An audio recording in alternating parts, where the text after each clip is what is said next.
We are live. I think we are live. Hi guys, welcome to episode 23 of the Dog Handler Live Q&A / talk. And on cue, it's enough, mate. It's just me. So yeah, hope you're all good on Friday evening, 7 o'clock. So obviously the weather's been nice this week, hasn't it? So my week so far, done my normal shifts. It's been reasonably hot.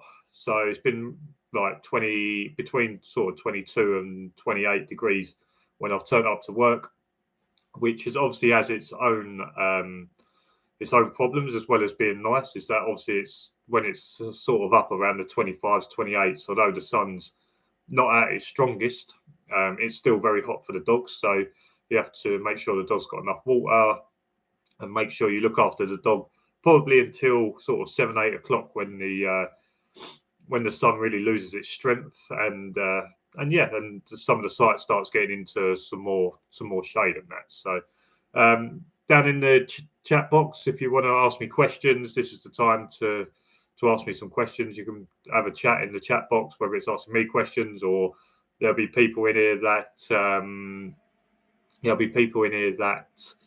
can answer questions as well as myself. Or I've always said that just because my name's on the YouTube channel doesn't mean I know everything. There's people that will be in this live that know a little bit more than me, which is fine because that means that I learn at the same time. So in the description of this video is also the Discord link. So if you want to join our Discord, which is basically like a live, but it continues through the week and we have chats and things like that. And also there's information in there that you can look if you're looking to get into security dog handling or you just want to join it just to have some chats. So got a slight issue is that I have really bad hay fever, and because it's hot, a lot of the windows and the doors are open. Coop, that is enough. The windows and the doors are open, so obviously there's stuff. Give me 1 second. Oi, it's me. Leave it. So obviously the doors and the windows are open, so there's obviously loads of new smells and lots of noises the dog isn't used to. Obviously, this is probably the first week. It's really been hot enough to have lots of doors and windows open, and it's probably been what's that? 10 months since the. Go, me and you are going to fall out in a minute. Wait, probably been that. Give me 2 seconds. Yeah, get here. Yeah. It's enough. So it's probably been about 10 months since we had sort of doors, windows open. So it's new for the dog, all the smells and the noises he's not used to. And probably today is the first day that he's had it, because obviously when we come home from work, I go to sleep and yes, I might leave a window open, but it's not all doors and windows. And something that's maybe different for the dog, he just reacts a little bit differently and he's a little bit more suspicious of certain stuff. Something like someone walking past a window, normally when all the doors and windows are closed, he's learnt that that's just normal and he can ignore it. But now doors and windows are open and he can hear the people walking past. Maybe he can smell more. Just a little bit different for him, but he'll be fine. So I've now got him in here with me just to calm him down a little bit. I think that was the one of the neighbours just leaving, not slamming some doors, but shutting some doors. A lot of the doors quite loud around here. So how is everyone? That is enough about me. I've batted on about that for a little bit too long. How is everyone? Mr. Dodo fans, Porsche K9, evening Porsche K9. Hope you're good. So yeah, it's been an interesting week. Like I say, just obviously making sure the dog doesn't get too hot for the first few hours and trying to sort of limit how much the dog does, but obviously making sure that the dog stays cool. Make sure you put the van in the right place so that there's no direct sunlight on the dog and that. In terms of videos, should we do videos now? So I believe the crate video had already come out last week, last time before the live. So last week's video was the collars and leads. So collars and leads, that was just a video just to sort of show all the different collars and the different leads that I carry in the van and what they're used for. So obviously I had 3 6-foot leads, but 3 6-foot leads. One is used more for back tying or attaching the dog to the van. Then I had sort of my patrol lead, and then obviously I had the spare patrol lead. The same lead, but one had a loop at that round down by the clip, so that if you wanted to shorten it up, you could just grab it with your left hand. Now, to be honest with you, I got that lead more for the girlfriend, so that if she was walking in, she had 2 points of contact rather than just relying on all of the strength being in one arm. She could kind of grab that loop and have both arms. So yeah, I had like the 2 or 3 leads. I had a couple of long lines. There was like a puppy recall line, which I said that I wouldn't use now because the clip is like quite a pet puppy kind of clip, and I think he would snap that pretty quickly. Then I had sort of the long line that I use now, which is more of a sort of a wire. So in terms of that, so when you are leashing your dog to a van or you're leashing your dog to something, can anyone tell me what the two types of material are that you can use to leash your dog to the van, tie your dog to a post or wherever it is? Can anyone tell me what the 2 different types of leash that you can use in order to do that? And then obviously I had the 3 different collars. So I had the slip chain. I had his pet collar, which is more like an ID collar. I said about that one that collar is basically the one that he'll just wear around the house. I don't walk him on it. I don't really do anything. It's quite a loose one, but it is just to have for him to have a collar. And then obviously he had his working collar as well. And then the harness. And I think the harness is an interesting one because I see people doing protection on harnesses. I see handlers walking dogs on harnesses. Now, if there is a good reason for that, like there was a handler who had a Rottweiler and his dog walked better, behaved better when it was on a harness. When it was on a collar, it didn't behave as well. So he used to do everything on a harness. Now, I said in the video that I would use the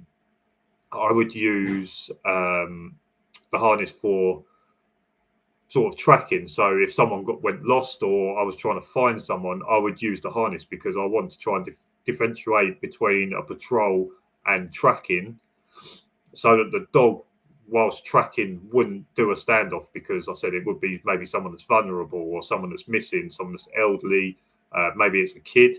And the last thing you want is the dog to be tracking, spot the person within sort of maybe a 10-foot range, and then do a standoff, because that's going to scare it could scare that person. And like I say, when you're tracking, trying to find someone, the idea is that the dog doesn't need to be threatened about that person. So yeah, the harness I just use for tracking, and like I say, sometimes you can put it on just as something to grab, but because my working collar has a handle, I can use that with my working collar. Right, regarding leashing your dog up, so Craig has said metal chain, Porsche canine, plastic coated wire, tether, line and chain. Mr. Dodo, hard to correct a dog on a harness, agree, unless it's been corrected on a choker. Yeah. So in regards to leashing your dog up, Craig was on the right lines. Porsche canine has probably said it the book way. So a plastic coated wire, tether, line and chain. So it can either be like a metal chain or a plastic coated wire tether.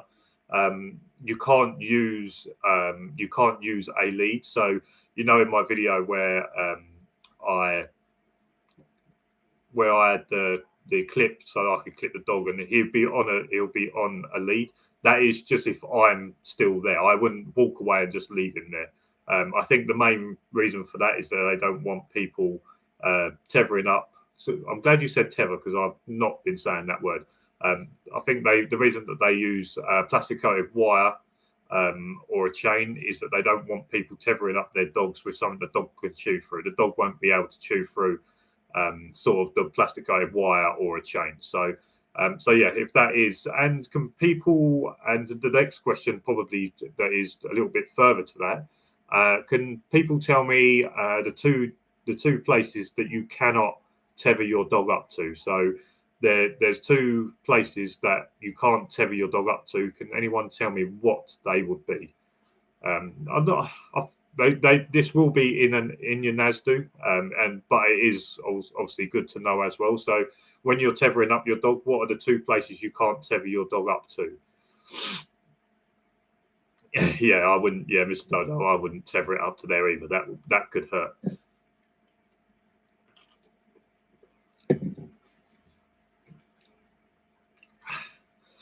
So upcoming videos. Tomorrow's video is I'll be honest, I actually recorded it twice. I recorded my talking side twice because I found what I've actually been doing is I've been saying stuff as if it's absolutes. And I recorded the video and then I was just watching it back and I absolutely hated it because although I try and get my point across, what I don't want to do is try and say that this is the only way. Now, even in the second time I recorded it, I kind of pushed in that direction. But I think that it does make sense. The first time I recorded it was regarding the first time I recorded it, I was not talking out my arse, but it was a little bit too much absolute for me. So I actually recorded it again. So tomorrow's video is about obedience protection. So it's more about how protection work is obedience. And like I say, I think it's a decent video. I've got some clips up of my trainer's dog working, and I will say it now so that you, just in case you miss it in the video tomorrow. I understand that protection work shouldn't be done off lead. The trainer's dog is well versed in it. It's at the training center in a training situation, something the dog's done loads of times, but it's very interesting just to watch the dog. So yeah, tomorrow's video is going to be obedience protection. And then what also I've been doing the last couple of times, in the last week or so, is I put out a couple of shorts. For anyone that doesn't know what shorts are, they're YouTube videos that are a maximum of a minute long. And they're a maximum of a minute long. And the first one I've done, someone was asking about the slip chain and how big my one was compared to the dog's neck. So I just done a quick 20-second video, I think it was, of how to put on a slip chain, how to take a slip chain off correctly. And I showed in there how much excess chain there was once it was on. And I think it went down really well. In terms of numbers, it actually went to 1,000 views very, very quickly. But obviously the problem with getting 1,000 views very quickly, that means it's hitting people that don't understand what I do and the message that I put out. Now, in terms of putting the slip chain on and off, there's ways that you need to be able to put it on that's safe for the dog, and especially taking it off, about pinning the dog's ears back and bringing the slip chain over the ears rather than just pulling it and folding the dog's ears forwards. By folding the dog's ears forwards, you can damage them. So therefore, when you take a slip chain off, you pin the dog's ears back with your thumbs, and then you bring the chain over the top of the over the top of the dog's head to bring it off. And there was a couple of hysterical comments on it. One, Lenny London, I think it was a little bit hysterical, saying that you shouldn't use slip chains unless you want to risk causing your dog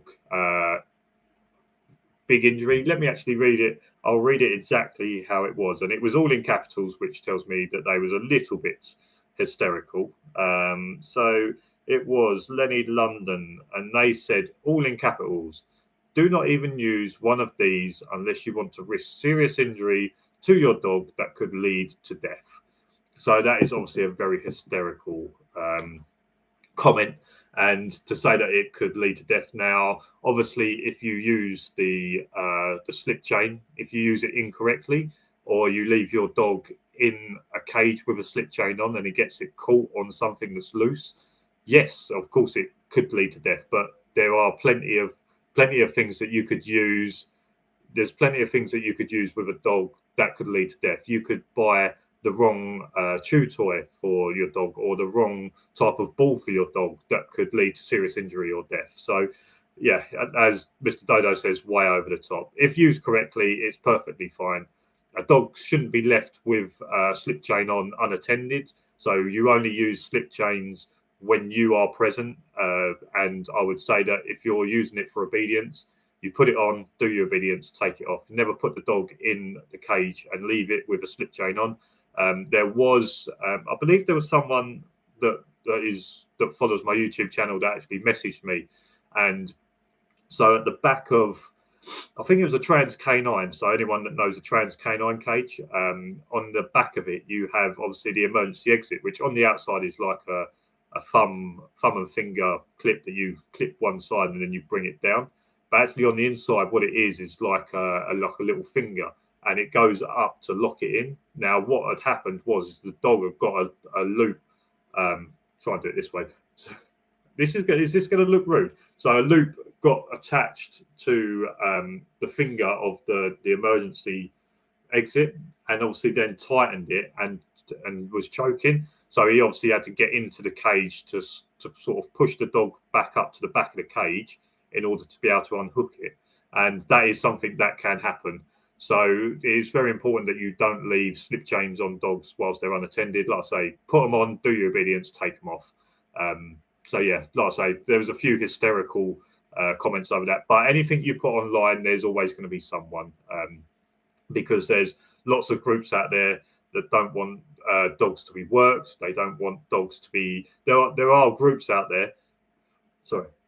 There are groups out there that don't want dogs to be pets. They don't believe that people should have dogs as pets. So anything you put out online, there's always going to be a hysterical person. And yeah, that was my one. So, right. So the question I asked was, where are the two places that you cannot tether your dog up to? There's two places that you cannot. There may be more, but the two that I definitely know. You cannot tether your dog to a doorway. So you cannot tether a dog to a doorway, and you cannot tether your dog up to a public footpath. So let's take my site. For people that have watched my videos, you know I've got the cabins, and then I've got the pathway with sort of the barrier on one side, cabins on the other. I can't tether my dog up to one of them doorways, A, because it would stop people being able to get in and out of a cabin. And two, obviously, the footpath is where people are meant to walk. They're not meant to walk through the car park. They're meant to walk on the footway. So I can't tether my dog up to a doorway, and I can't tether my dog up so that it covers the footpath where people will be walking, obviously. If there's more, please in the chat, just let me know. But they're the two definites that I know. Doorways and footpaths, you can't tether your dog up so that they cover any of that. Right, Mr. Dodo, 100% off lead gives the dog permission to bite off lead. Exactly. That's why I say in this video, in tomorrow's video, that's why I say that this dog is a little bit different, because it is the trainer's dog in a training situation. It's been done loads of times and it knows basically what's going on. But yeah, I agree that you shouldn't be doing protection work off lead, because yes, it does give the dog permission to possibly bite off lead. My dog, possibly why I kind of trust that he's not going to bite when he's off lead, is because he's never done it, and I've never allowed him to do that. Never say never, but I've sort of put the work in to him not being able to bite whilst he's off the lead. So hopefully, therefore, he doesn't believe that he can. Craig, it's a tool and only causes injury if used correctly. That's to do with the slip chain. Yep, I agree. Like I say, there's loads of different things that you can get for dogs. You can get puppy pads for puppies, but if you leave the puppy unattended with it, it can chew it and choke on it. Therefore, it could cause serious injury or death. So, like I say, you just have to be very careful with that kind of stuff. Well, you going to go out? Are you going to behave yourself now? Yeah. All right. All right. Behave yourself. Come on in. Behave yourself. I can't leave that door open because the missus is watching the Kardashians, and I just cannot listen to that. Porsche K9, in the wrong hands, all training collars can cause injury. Agree. There's an interesting. I was listening to my podcast, the K9 Paradigm. I was listening to that podcast the other day, and I think I've gone quite far back now. I might be at the start of or the end of 2019, start of 2020, and in Australia. But then I listened to the new ones, so I can't remember if this is a new episode or an old episode. But in Australia, they literally overnight. So Australia's set up into like counties, and each county, let's say, has its own. Each county has its own rules of what you can and can't use. Some can use e-collars, some can't. Some can use prong collars, some can't. And it was I was listening to it, and it was literally overnight. So let's say it's like a Friday. The Australian government for that area said that on Monday all prong collars are banned from being able to use in this area. And a lot of the dog trainers went up in arms. There was sort of petitions and things like that to try and postpone what they was doing rather than it being saying like it's definitely happening. So yeah, like I say, all training stuff can be in the wrong hands, can be used incorrectly. Same as e-collars. I don't feel like e-collars are that bad, but maybe that's because I'm in the dog industry, and if I was going to do it, yes, I would make sure I got the right training. But when it's people that aren't in the dog industry and things like that, they cause hysteria, and a little bit like that comment, they go a little bit over the top, and obviously the government try and react because they want to be kept in power. And if it's a massive thing, then if it's a massive thing that might cause them not to win an election or whatever it is, then they will go with the majority. And obviously there is a bigger majority of people outside the dog industry than there is inside. So you normally do get outnumbered. You just hope that the right people talk to the right trainers and they get the right information rather than just listen to some hysterical person that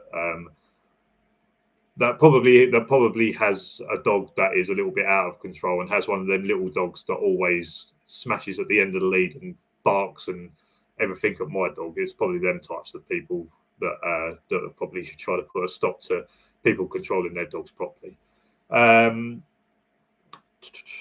What is it? Mr. Dodo, 100% trainers say to some people, get a collar and don't show how to use it, so they go back to the trainer and pay more. There, that's probably a dark art of the dog training industry, is that you tell someone to get a certain piece of equipment, but don't tell them how to use it, and then say, oh yeah, well, you need to come back for a couple more sessions and I'll show you how to use it. And then in a couple more sessions, you get told about something else and you buy that, and then they say, well, come back and I'll show you how to use that. And before you know it, you've turned a two-session training into 10 sessions of training. When Porsche K9, when is the video on auditors coming out? So for anyone that's not in the Discord, if you're not, then and you want to be, I said there's a link in the description of this video. There's been a lot of chat about auditors this week. Now, on the Security Dog Handlers UK based Facebook page, there was a post put out about asking who the handler was that got caught by this auditor, and it was all a big thing, and it was blown massively out of the water. And for the last few days, people have been putting in videos of different interactions with auditors and the police, auditors and security guards, etc. And auditors are just a pain in the ass, and their whole thing is just to be a pain in the arse. And they turn up, and all they're looking for is a reaction from yourself. All they're there for is to get something that they can clickbait and put online and grow a following of being a pain in the arse to people that are just trying to do a job. And there's two ways of looking at it. Yes, it will catch out the people that don't know what they're doing, or the people that are doing the job wrong. But and also they are possibly good to follow if you follow these people on YouTube. Yes, you are helping them and giving them sort of promoting them in terms of the followers, so they feel like they're doing the right thing because lots of people following it. But if you watch enough of them, you will learn, because at the end of the day, they know the law a lot better than some security officers. Therefore, by you watching their videos, maybe you'll learn something, or maybe you'll pick up on some stuff. In terms of doing a video on auditors, I said that I don't know whether I'd do one because I don't want to become a target. Now I'll talk about it, but I don't really want to become a target, because with these auditors, they will try and pick on someone. So I watched one the other day where he was trying to pick on a police officer, and he was trying to goad the police officer to say the wrong thing, but the police officer knew exactly what the rights were and ended up taking the mick out of the auditor. So I will think about doing one on auditors. I think it is an important thing, because I think they're going to become more and more popular. Mr. Dodo disagree, but they're making sure they're doing their jobs to a T. Yes, I understand. Yes, I understand that they are kind of auditing the security industry. But whilst you're trying to deal with that, you're possibly missing something else. So if you're working on a gateway to an event, and you've got someone just hanging around, and pestering you and trying and talking to you, yes, they are trying to make sure you're doing your job correctly. But what they're doing is they're actually pestering you and making your job harder, and possibly making you take your eye off something else that you possibly could have seen if they wasn't there. So it is good, and it is. Auditors are keeping our rights alive. Yeah, I think I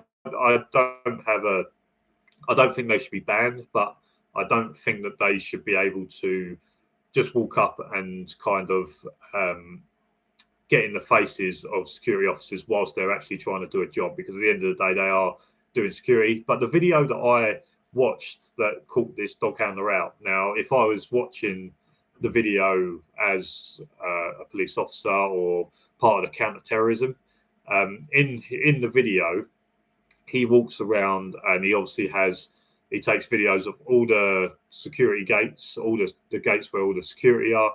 In the video, he pans around to find and show where all the CCTV cameras are. He shows where all the police are. He shows ways of getting in, possible ways of jumping over fences to get in. Something that someone said to me is hostile reconnaissance, isn't it? Now, if I was watching that video, sorry, it's the hay fever. So if I was watching that video as part of the counter-terrorism, a massive event where there's going to be thousands and thousands of people, I would look at that as hostile reconnaissance, because now whoever would want to do something at next year's event doesn't need to go there and do hostile reconnaissance, because he has showed where all the CCTV cameras are, where all the entrances are, where all the police are likely to be. So there are good and bad things. If I was watching that as part of the counter-terrorism, I think I would have a word and say, look, I know what you're doing, but you can't. There needs to be some form of line where you step over that line of showing someone online every entrance, every camera, where all the police are, possible ways of jumping over. There was a security officer, which will probably get a word of someone because the guy, the auditor, is walking down a fence line, banging on it, showing what material it's made off of and things like that, which is not great, because then someone that's looking at trying to get into that event knows what material the fences are made out of. And when he walks up, the security officer does the right thing. He says, like, why are you banging on the fence line? Obviously questioning what he's doing. And he just says, I was just looking at ways of like how to jump over or get in. And then from doing the right thing, the security officer does the wrong thing. Says, oh yeah, there's a tree over there that you could use to jump over. So the security officer has just told someone how to jump in or how to gain access. So it's good and it's bad. But like I say, the video that I watched, if I was part of the counter-terrorism, I think I would have a word and say, why are you showing all entrances and exits, all the security, all the CCTV, all the police hotspots? Why have you gone that far? Did you need to show that stuff? So, like I say, good and bad. But yeah. They don't get in the faces of security. Staff go up to them. I think it can be a bit of both. Craig, they put people in danger. One auditor has highlighted that an unmarked building is a weapons factory. Could potentially invite someone to come up and have a go. Mr. Dodo, tell security staff to stop going onto public land and approaching the public. Danny Rolfe is in. Hi, Danny. How you doing, mate? So what are you, 30 minutes late? So that's, like I say, can talk about auditors a little bit, but I think just talking about it in lives, people watch these lives anyway. So I think we've kind of covered that to a certain degree, and I think having more people in and having chats about it is probably and having chats about it is probably more beneficial, because it's better than me doing a video on auditors and just giving one side. At least with this, we've sort of covered it now with different people's points on it as well. So me and me Dodo, because you're me Dodo, so me and Dodo have obviously given two sides to it. He's very pro auditors, where I'm pro auditors but can see the negative side to it as well. So I think that we've kind of covered it, and I think this is probably one of the best places. This and the Discord is some of the best places to kind of bring it up, because like I say, it's all right me doing a video on auditors and just giving one opinion, where in the Discord and here we can have a bit of back and forth and a bit of chat about it, rather than me just putting it out, giving my point of view. You got me an apple.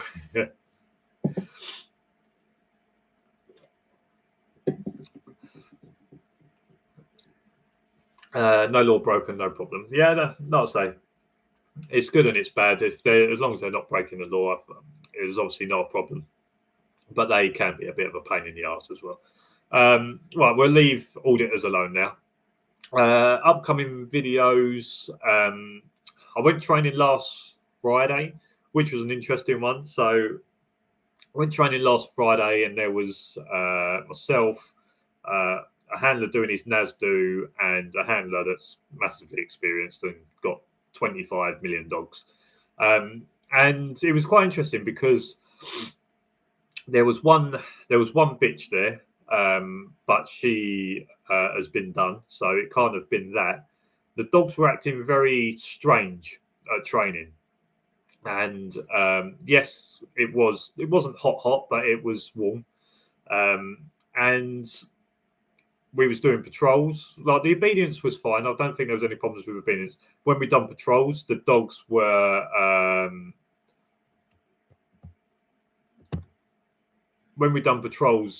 just circling a certain area. It wasn't Chip's bitch. I haven't seen him for a while, to be fair. So when we was doing patrols, a lot of the dogs were circling, and it was quite a standard normal patrol that we would do, and all the dogs were going to a certain area and sort of circling around and going out of the trees, going back in the trees, going round trees. All the dogs found the trainer in the end, but it was me and the trainer that's experienced both said, like, that's really strange for the dogs to go to certain areas and then turn around and go back. Now, there's an area in my patrol videos that you'll see a lot, and it's the area where we go through and then we have to jump over a wall. My dog got up to that wall this time and then just turned around and went back. Now, 9 times, well, probably 95 times out of 100, he would jump over that wall and go down there. But this time he just turned around and went back and come out of the trees, was sniffing around in sort of out in the open, and then went back into the trees and found the trainer. So that was interesting. That a lot of the dogs weren't great on that. We've done some article search, so I've actually got a raw footage of me doing article search. Annoyingly, and I will say this before people say that I cut it out. Annoyingly, so I was videoing my article search and the dog was good. And then there was one that he didn't struggle with, but it took a little bit of prompting from me for him to find it. I didn't point it out to him. I kind of stood in the area and waited for him to find it. And the camera just kind of froze and kind of ended itself. But there is some article search, an article search video that I will do. And then there was protection. And again, a bit like protection, a bit like the patrol. The protection was a bit funny. So there was me, the trainer doing his NASDO that done some protection as well. And Coop normally is reasonably good on his protection now. So normally he will go up, hit the sleeve, he will hold it, wait for me to tell him to drop the weapon, make sure I get him to stand still, then I can get him to out.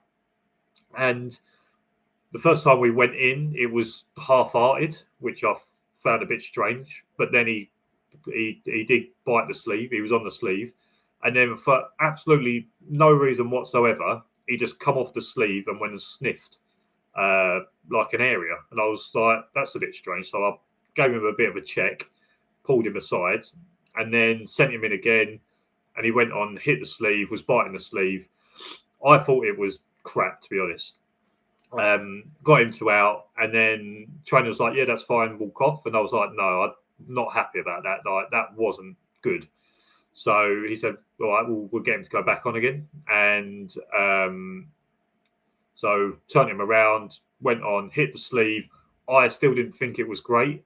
I didn't feel like it was his best protection, and I found it quite strange. And then got him to out and then walked off. But even though, so the trainer was using a reasonably soft sleeve, but even though I thought it wasn't great, he managed to reach the trainer's arm in the sleeve. So it was obviously a decent bite, but just compared to what I feel like he should be at or what I've seen him do, I thought it was pretty crap. Now the trainer, the handler that's going through his NASDO, he has got a decent dog because he has got a dog. He bought a dog off a handler that was one of my trainee handlers that has now come out. So I know this dog is good, and I've seen the dog do. I've seen the dog bite before on the sleeve, and the dog is good. And I must admit, with the dog now, there's a big difference between the way he is with this new handler to the way he was with the other handler. And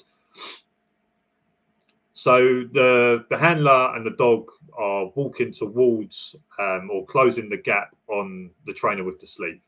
And as the trainer comes in to get the bite, he allows the dog to go forwards.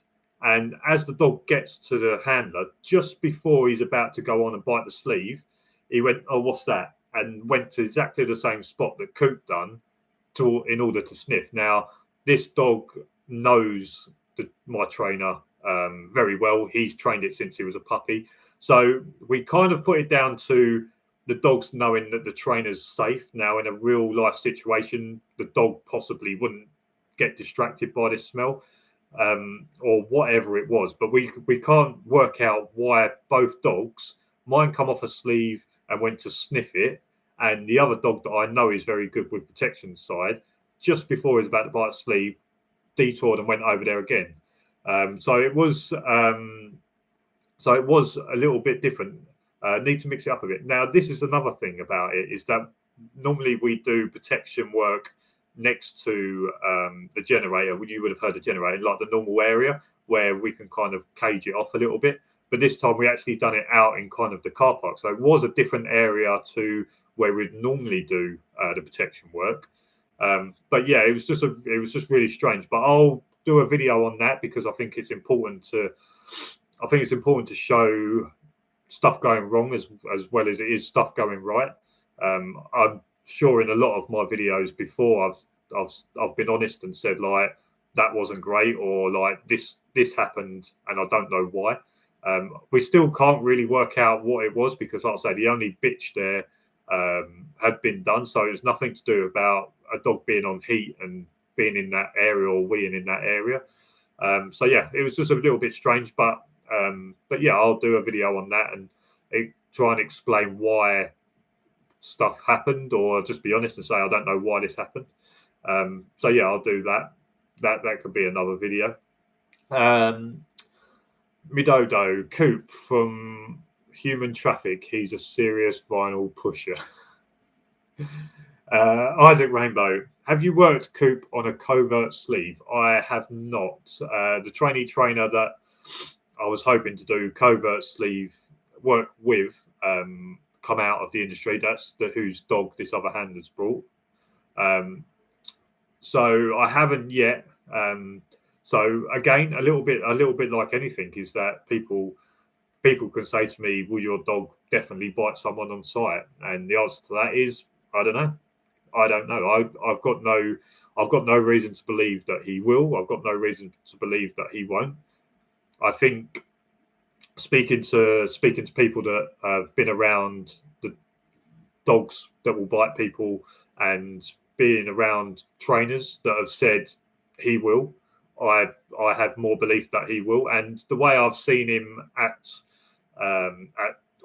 work through people that have walked in on site, the way that he looks at them, the way that the hair on the back of his neck stands up when they're around, leads me to believe that he means business when them people are around. And it is different to training. When I have him at training, he never watches people as closely because he's used to people being around that area. And when we do protection work with my trainer, the back of the neck, the hair on the back of the neck never stands up. So if he will bite someone, if he'll bite a sleeve at training, when I don't feel like he feels threatened, when we're at work and the hairs on the back of his neck stand up and he watches someone with proper intent, I believe that he probably would. But like I say, it's a little bit like anything. Until something happens, until your dog has to bite someone to protect you, I don't feel like you can say, yes, it will definitely happen, or no, it definitely won't happen. So yeah, that's my thoughts on it. But yeah, I would like to do covert sleeve stuff, but it's about getting the right person to do it. My trainer doesn't have a covert sleeve, and I don't think he wants to do it. He would rather just do sleeve work. And if you want to use covert, then maybe find someone else. But that's maybe putting words into his mouth, maybe. So don't take that as gospel. Need to mix it up a bit. Covert sleeve needs to be changed. Covert sleeve needs to be changed because they smell it through the covering. Need to proper bite work in new environments. Dog can't generalize, so needs proofing. That's correct. So again, just doing it in different areas.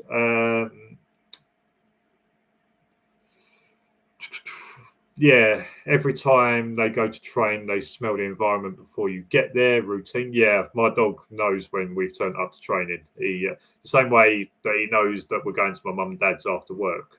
If I turn down a certain road, whenever we're going through a certain area, I can now, because the cage is high, I can now see him standing up looking at where we're going. And then the moment I turn down my mum and dad's lane, he knows exactly where we're going. He knows that we're going to Nan and Granddad's, and he also knows when we turn up to training, because as soon as I turn up and I get out of the van to go and open the gate to let us in, he's already started. He already knows that what's coming. So yeah, it's they already know. He already knows where he's going before he actually gets there. Maybe try practicing on a tie back. That's true. The only problem is if you're talking about me using a sleeve whilst he's on a tie back, yes and no. I can do it because I've made that a game for me and him. If you're saying about putting him on a tie back and letting the trainer do it there, I would probably rather not, because in him my command, or I give him permission to do it, that he will do it. Now, seeing the way that he is in the back of the van when someone approaches the cage, if someone tried to open the cage, I personally believe that he will come out very quickly, and don't know whether he'll bite. Don't want to say he won't. Don't want to say he will. But if someone let him out of his cage, A, they'll be very brave because of the way that he is in the cage, and B, I've lost my train of thought here. If someone let him out the back of his cage when the way he is, I feel like he will come out very quickly and he will come out very strong. That's the best way of putting it. But I would only like it to be a bite on command. Now, if someone broke into our flat whilst I wasn't here, yes, he would probably bite someone because it is his area, and you're coming to his area. But yeah, as like I say, tying him back and allowing someone to walk up and allowing him to bite possibly isn't great, because that means that if he is tethered up somewhere, if I've tethered him up on the back of the van or whatever it is, and then I go to the front and I'm just getting something, and then someone walks around, instead of doing a standoff, he may go straight into a bite, which I wouldn't like. I'm not in control of the lead as such, so I don't know. It's a lot of that is bad, and it probably has to be done the right way. I don't know. I think a lot of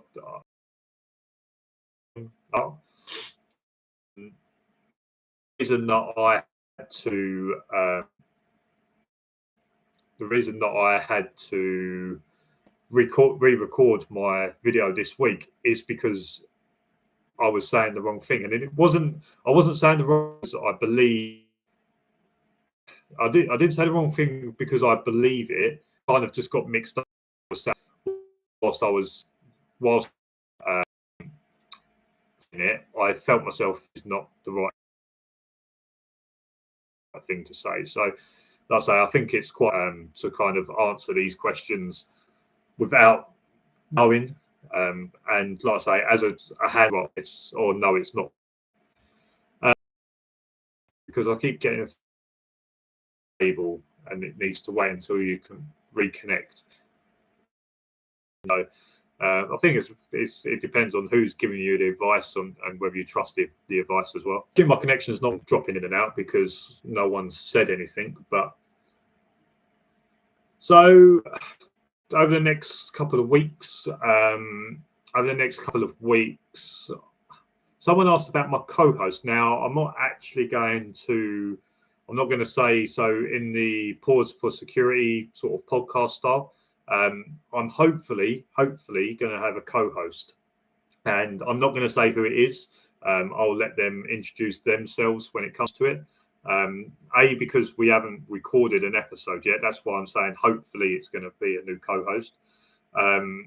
So I will let them introduce themselves when they come on it and things like that. Over the next couple of weeks, hopefully hopefully I'll get a video, like a Pause for Security video. Hopefully there'll be some training videos, and then depends on what else happens. I'll make some videos on that kind of stuff. I'm meant to be working a Saturday shift tomorrow, which for guys that know me know that I don't normally work weekends. But hopefully, if this goes through, hopefully either my Wi-Fi went bad or yours did. Can't tell. Yeah, I kept getting a message saying that it was dropping out. So I think because the Kardashians is on the TV and that messes with everyone else's life.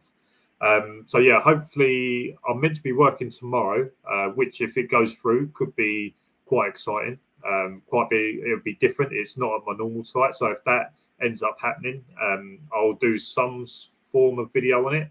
But because it is a kind of an event, I might not put it out for a few weeks until everything's cleared up and packed away, just to make sure that I'm not bringing attention to stuff that's currently still sitting there. So yeah, I'll be working hopefully Saturday, which will be a bit different, and I'll bring you guys along. But yeah, like I say, for other videos, hopefully a pause for security, and then some training videos and different things like that. But I want to try and keep a couple in the bank because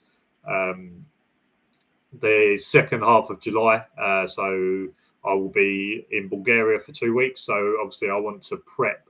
I want to prep a couple of videos that I can release on them dates, so that when I'm on holiday, I don't need to worry about doing a video, etc. So yeah, like I say, it's all going really well. What I will say as well is I probably should have mentioned it near the end, is that I hit a little bit of a goal of over 500 subscribers, which I've always said that I'm not subscriber driven. Yes, subscribers are nice and they open doors and they give you chances that maybe as a normal handler you wouldn't. So but it's nice to get over 500 when you're kind of coming up sort of the 350, 400. You see 500 as a bit of a goal. The next goal is 1,000. Now, like I say, once I get to 1,000, that does open other doors to being able to do lives on my phone. So maybe we can do some lives on site.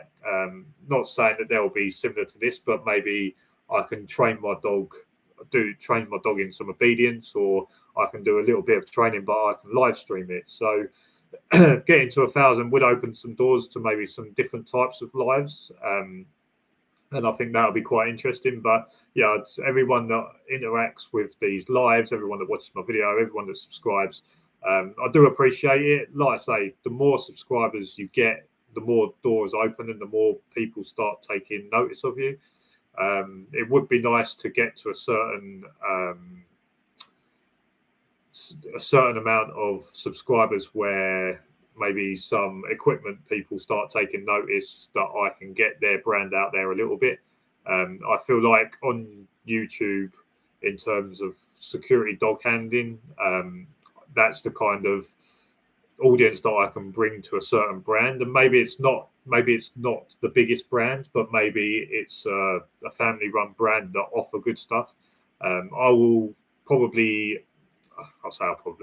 never promote something I don't believe in. So if I do start promoting maybe some different stuff, it's because I've maybe tested it, or I've spoken to the people and I like what they're about, etc. The reasons that I tell people about guard canine collars is because that's what I use.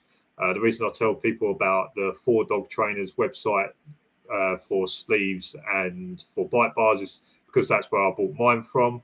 The reasons that I tell people about my body cam is because it's the one I use. So I never tell people to go and buy stuff and promote stuff that I don't know about or I don't use myself. So like I say, the more subscribers you get, the more doors open for you. So I just really appreciate everyone. And like I say, over 500 now. So hopefully in the next 500 to come around quick, and then we can start maybe doing some live streaming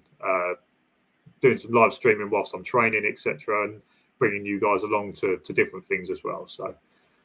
So yeah, if anyone's got any last questions, what we at 56.5 minutes. I'll give you another 30 seconds if you want to get the last question in. I feel like that's been a good live. I think you've tested me in terms of stuff, whether I want to answer it or not. Like I say, it's very hard. It's very hard to do a live, and I think if you guys done a live as well, you kind of get it where you want to answer it, but you understand that you are putting this out live and you can't edit it later. And if you feel like you say the wrong thing, you can't just stop recording. And yes, I do that with my videos. That's why they're edited, because I start saying something and halfway through it, I think to myself, I don't even believe what I'm saying here. So I just have to stop and then re-record and say it the way that I want to say it, rather than sort of mumbling on and getting it wrong and saying something I don't believe in. So, like I say, you guys have tested me for to whether I want to answer stuff or ask whether I want to answer stuff. Craig, which body cam do you use? There is a video on it. There is. I've done a kind of. Is it a review?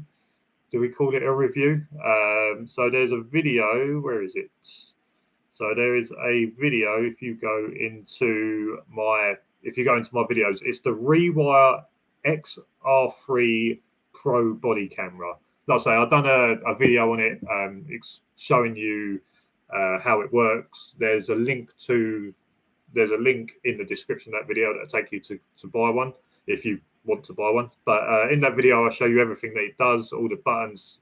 I show you some footage of it whilst I was out working, so you can see what the night vision is like, etc., as well as the day vision. So yeah, go into the videos and you can see it there.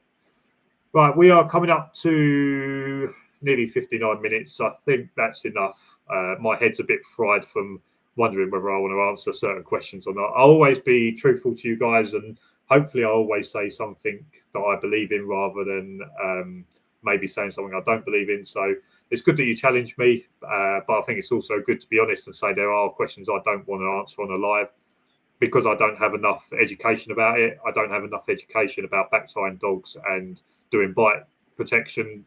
I don't have enough experience in that to say whether stuff's good or bad, or whether it's the right way or the wrong way. All I know is the stuff that I've been taught. Tomorrow's video, like I say, 9 a.m. is going to be about obedience protection. That is something that I kind of know about because it's kind of what I've been doing. So yeah, that video over there. So guys, want to thank you all for watching. Thanks for being in the chat and challenging me. If you like this video, make sure we get a thumbs up.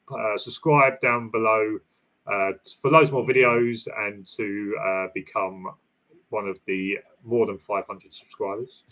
And yeah, thanks for watching, guys. Look after yourselves, look after your dogs, and I'll see you again in a couple of weeks for another live. Just watching. See you later.